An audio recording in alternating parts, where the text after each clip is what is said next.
Good morning all of you. मेरा नाम उपेंद्र कुमार जांगन है। मैं गवर्नमेंट हायर सेकेंडरी स्कूल दर्शनपुर में पदस्थ हूँ। आज का मेरा टॉपिक है सुरक्षा उपकरणों का रख रखाव। बैंक में जो सुरक्षा उपकरण रखे जाते हैं उसका रख रखाव कैसे किया जाए, उसका मेंटेनेंस कैसे किया जाए, उसके बारे में हम लोग आज पढ़ेंगे। तो सबसे पहले मैं स्टार्ट कर रहा हूँ व्हाइट बोर्ड। व्हाइट बोर्ड के माध्यम से हम लोग जैसे ब्लैक बोर्ड का उपयोग करते हैं उस प्रकार हम लोग व्हाइट बोर्ड का उपयोग कर सकते हैं तथा इसमें हम लोग जो भी लिखना चाहते हैं, जैसे मैं लिख रहा हूँ सुरक्षा सुरक्षा उपकरण का रख रखाव। ठीक है, इसके माध्यम से हम अलग अलग कलर का भी इसमें उपयोग कर सकते हैं। तो हम लोग आगे पढ़ेंगे। ठीक है, तो आगे हम लोग स्टार्ट करते हैं स्क्रीन शेयर के माध्यम से वी क्लास। हम लोग आ गए वी क्लास के माध्यम से हम लोग इलेवंथ में जाएंगे। S for L3 11th banking unit है 8 का सेशन 3। स्टार्टिंग करते हैं। जैसे इसका टॉपिक है आपके सुरक्षा उपकरण का रख रखाव। चलो आगे पढ़ते हैं। जैसे बैंक में सुरक्षा के कौन कौन से उपकरण रहते हैं, जैसे सामने सामने दिया है फायर स्टेशन, अलार्म, पानी का बोतल, पानी के जैसे अलग अलग बहुत सारे उपकरण दिए गए हैं। तो हम इसी के बारे में आज पढ़ेंगे। तो सबसे पहले आते हैं अग्निशमन यंत्र है फायर एक्सटेंशन का। जैसा कि नाम से विदित है, यह आग बुझाने का काम करता है। यह लोहे के आवरण में ढका हुआ एक शंकु आकार का उपकरण होता है। लोहे के आवरण के ऊपर यानी लोहे का गोलाकार एक बर्तन होता है। इसमें विभिन्न प्रकार की आग बुझाने के लिए, इसमें अलग अलग प्रकार की आग को बुझाने के लिए, जैसे पेट्रोल से आग, मिट्टी से आग या दूसरे अन्य चीजों से आग, वायरिंग का आग या सामान्य आग, तो अलग अलग प्रकार की आगों से बुझाने के लिए अलग अलग प्रकार के केमिकल का उपयोग किया जा सकता है तथा आवश्यकता पड़ने पर इनमें लगी हुंडी को फर्श पर मारकर इसमें ऐसी एसिड के बोतल को फोड़ दिया जाता है। तो फर्श में मार के इसको एसिड बोतल को फोड़ दिया जाता है। इससे रासायनिक क्रिया होने पर गैस या फोम आदि ऊपरी द्वार पर के बाहर आने लगता है।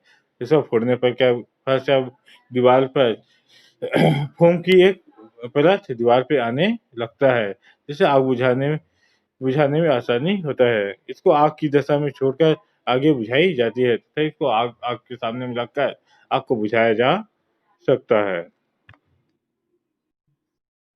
उसके बाद आगे देखते हैं अग्निशमन नियंत्रक के संबंध में जानकारी। फायर स्टेशन के बारे में से संबंधित कुछ अन्य जानकारी है। जैसे पहला है सभी कर्मचारियों को, बैंक के जितने भी कर्मचारी को गैस से भरी बाल्टियों को संभालने और अग्निशमन यंत्रों का प्रयोग के बारे में उचित रूप से शिक्षित करना चाहिए। बैंक में जितने भी कर्मचारी हैं उसको गैस के भरे बाल्टियों से कहाँ पर है उसकी जानकारी होना चाहिए तथा उसको उपयोग कैसे करना है उसकी शिक्षा देनी चाहिए, प्रशिक्षित करना चाहिए। साथ ही अग्निशमन यंत्र का उपयोग के बारे में भी उचित रूप से उसको शिक्षित और प्रशिक्षित करना चाहिए। दूसरा, अग्निशमन यंत्र को उसकी नियत तिथि पर दोबारा भरना चाहिए। अग्निशमन यंत्र के उसके एक्सपायरी डेट होने से पूर्व ही उसको दोबारा भर लेना चाहिए। साथ ही अग्निशमन यंत्र का समय समय पर प्रशिक्षण किया जाना चाहिए तथा अग्निशमन यंत्र ठीक से कार्य कर रहा है या नहीं उसको समय समय पर उसका प्रशिक्षण करना चाहिए तथा समय समय पर मॉक ड्रिल करना चाहिए, जिससे बैंक के जितने भी कर्मचारी हैं वो काम करने के आदी हो जाते हैं, जिससे अचानक से कभी इमरजेंसी जरूरत पड़े तो आसानी से काम कर सके। तीसरा है अग्निशमन यंत्रों को साफ होके और ठीक से लगाना चाहिए। अग्निशमन यंत्र उसको साफ रखना चाहिए, इसी तरह एक अच्छे सुरक्षित सामने रखा जाना चाहिए। अन्य अग्निशमन उपकरणों को कार्य करने की स्थिति में होना चाहिए तथा जितने भी अग्निशमन यंत्र है सभी कार्य कर रहे हैं नहीं, कार्य करने की स्थिति में है नहीं, उसकी जांच करना चाहिए। साथ ही जितने भी अग्निशमन यंत्र है सभी कार्य करने की स्थिति में होना चाहिए। समय समय पर अग्निशमन यंत्रों का अभ्यास किया जाना चाहिए तथा समय समय पर अग्निशमन यंत्रों का कैसे उपयोग करना है उसका अभ्यास करते रहना चाहिए। ओके, आगे बढ़ते हैं। और अब यदि कुछ सवाल पूछना है तो इससे संबंधित पूछ सकते हो, ठीक है। ये है अग्निशमन यंत्र, फायर एक्सटेंशन कहते हैं। यहाँ पर एक हुक रहता है, यहाँ दबाकर सामने से आप अलग अलग प्रकार से गैस का उपयोग किया जा सकता है। कई में झाग आते हैं, कई में पानी या कई दूसरे अन्य केमिकल भी रहते हैं। अगला है, दूसरा है वायरिंग, ठीक है। ज्यादातर बैंकों में या बैंक में हो या घरों में या दूसरे अन्य जगहों में तो तारों के कारण भी घर में या बैंक में आग लग सकते हैं। इससे भी सुरक्षित प्रदान प्रदान करने के लिए इसमें भी सावधानी बरतना चाहिए। इसमें शाखा प्रबंधक को समय समय पर इलेक्ट्रिक तारों और बिजली के औजारों का सामान्य जांच करना चाहिए।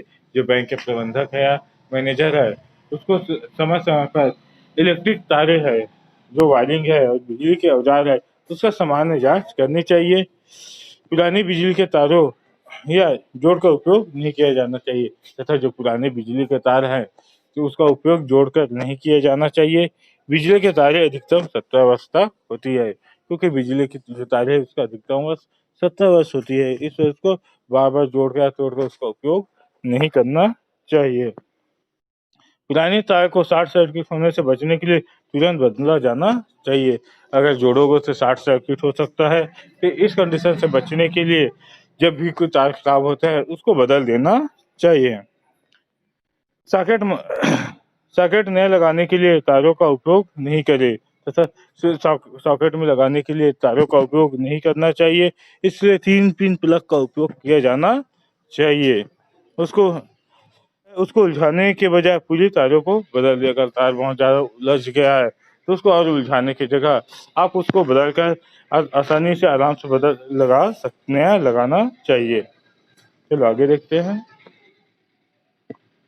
अगला है कंप्यूटर प्रणाली कक्ष। कंप्यूटर प्रणाली कक्ष को शाखाओं में अन्य बिजली के कनेक्शनों से बिजली के कनेक्शन और एटीएम प्रस्थानों से अलग किया जाना चाहिए। जो कंप्यूटर प्रणाली के कक्ष है उसको शाखाओं के अन्य बिजली के जो कनेक्शन है उसको अलग रखना चाहिए। जो कंप्यूटर कक्ष का बिजली कनेक्शन अलग रखना चाहिए, शाखाओं अन्य जो बैंक के शाखाएं हैं उसका कनेक्शन अलग रखना चाहिए। साथ ही जो एटीएम का जो बिजली कनेक्शन है उसको भी अलग रखना चाहिए। शेष परिसर की बिजली बंद करने के सक्षम, ताकि आप अगर रात को आप बंद कर रहे हो तो शेष जो बिजली कनेक्शन उसको बंद किया जा सके तथा कुछ जरूरी चीजें हैं जैसे एटीएम का उसको उसका बिजली सप्लाई चलते रहे। अगला है कंप्यूटर प्रणाली कक्ष में पुराने रिकॉर्ड, स्टेशनरी, अन्य सामग्री को नहीं रखने चाहिए। जो कंप्यूटर कक्ष होते हैं वहाँ पर स्टेशनरी या दूसरे अन्य जो सामग्री है या पुराने रिकॉर्ड है उसको नहीं रखना चाहिए। खासकर जो कंप्यूटर जो प्रणाली कक्ष है उसमें अन्य जो ज्वलनशील पदार्थ है जैसे कागज या दूसरे कागज से संबंधित वस्तुएं या अन्य वस्तुओं को नहीं रखना चाहिए। अगर किसी कारण से अगर आग लग जाए तो कंप्यूटर को उससे ज़्यादा नुकसान हो सकता है, इस वजह से उसको अलग रखना चाहिए। तीसरा है कंप्यूटर कक्ष में यूपीएस यानी बिजली के तार की आपूर्ति, स्टेबलाइजर आदि को अलग रखना चाहिए। जैसे कंप्यूटर कक्ष से जो यूपीएस है उसको अलग रखना चाहिए, क्योंकि यूपीएस एक बैटरी है, कभी कभी फर्स्ट या उसमें कोई खराबी आ सकता है, इसे उसको कंप्यूटर प्रणाली कक्ष से अलग रखना चाहिए। चलो आगे बढ़ते हैं। अगला है एयर कंडीशन। इसको हम लोग एसी के नाम से भी जाते हैं। एयर कंडीशन का रखरखाव समय समय पर किया जाना चाहिए। जब रूम में कंप्यूटर प्रणाली के कक्ष के लिए या कई बार बैंक परिसर के लिए एसी की आवश्यकता होती है, क्योंकि एक बंद रूम रहता है जिसमें बहुत ज़्यादा गर्मी होता है तथा कंप्यूटर सिस्टम, यूपीएस सिस्टम बहुत हीटर गर्म करते हैं, जिसको भी जो है ठंडा रखने के लिए हमें एसी की आवश्यकता पड़ती है। तो एयर कंडीशन का रखरखाव समय समय पर किया जाना चाहिए। एसी ठीक से काम कर रहा है नहीं उसको समय समय पर उसका देख रेख करना चाहिए तथा अच्छे से काम कर रहा है नहीं उसकी जांच करना चाहिए। एसी में टाइमर शिथिल किया जाना चाहिए तथा एक निश्चित टाइमर है एसी के जो कंडीशन उसको सेट करके रखना चाहिए, जिससे एसी अच्छे से चलता रहे। तो आगे है अन्य विधिक तथा अन्य जो कार्य हैं जो सुरक्षा से संबंधित होता है।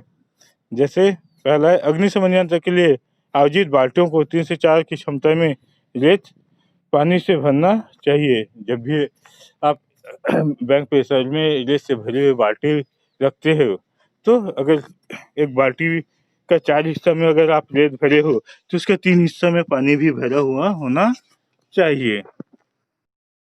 आर्थिक पीठ संस्थाओं को समय समय पर जांच की जानी चाहिए तथा जो बैंक परिसर जो अन्य संस्थाएं उसका समय समय पर जांच किया जाना चाहिए।